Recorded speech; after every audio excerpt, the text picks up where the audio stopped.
You made a perfect cut of visuals and audios into your video, but your video still feels flat like a pancake. Today, we're going to explore motion graphic concepts in Google Vids to make everything move, pop, and feel alive. Motion graphics are what separate beginner edits from professional ones. In this video, let's get into Google Vids built-in animation tools with no extra software required. Let's begin with the animation panel. To get started, select an object and click the animation icon in the drop-down menu. Once the animation panel is open, you'll see three tabs: Enter and Exit, Loop, and Photo Effect. Let's focus on Enter and Exit. As we scroll through, there are many animation options to choose from. When an animation is chosen, the object will begin and end with that animation based on the duration of the object in the timeline.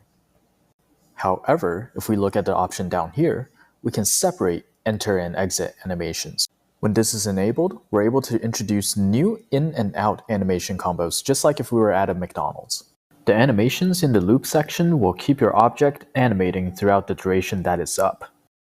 You can also adjust the speed of the loops depending on the rhythm of your video. Texts get their own special set of animations. With these options, you'll often get the option of animating by character, word, paragraph, or the whole text box. Then finally, we have the photo effects section. It's only available if you have a photo object selected.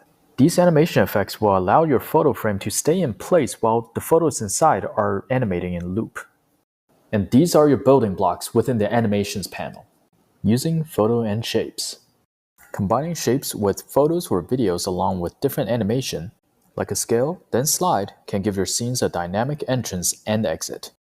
Whether it's name tags, caption layouts, or infographics, every object holds an opportunity that could make your scenes more dynamic.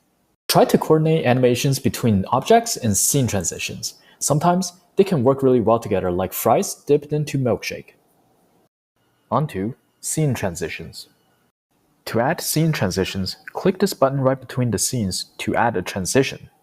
Scene transitions are basically animations that helps you to get to the next scene. You may set the duration of your transitions according to your liking. By the way, if your object is animating while your scene is transitioning, it'll continue to animate. A well-placed transition can keep your viewer moving forward, literally. Ending off on advanced motion. Here are some ideas that the pros use when they're animating. You can stagger your animations in the timeline and sequence multiple objects to animate one after the other. This can make a simplistic motion feel much more dynamic with the additional objects. Another cool trick is that you can combine multiple objects for a compound motion. This concept can let you create various illustrative scenes and maybe even animated short films. Now that you got a little bit of the building blocks, drop a comment, let me know what you're creating, and ask me any questions below. And that's how you bring your edits to life with motion in Google Vids. If this helped, hit the like button, subscribe for more, and let me know what features you want to see next.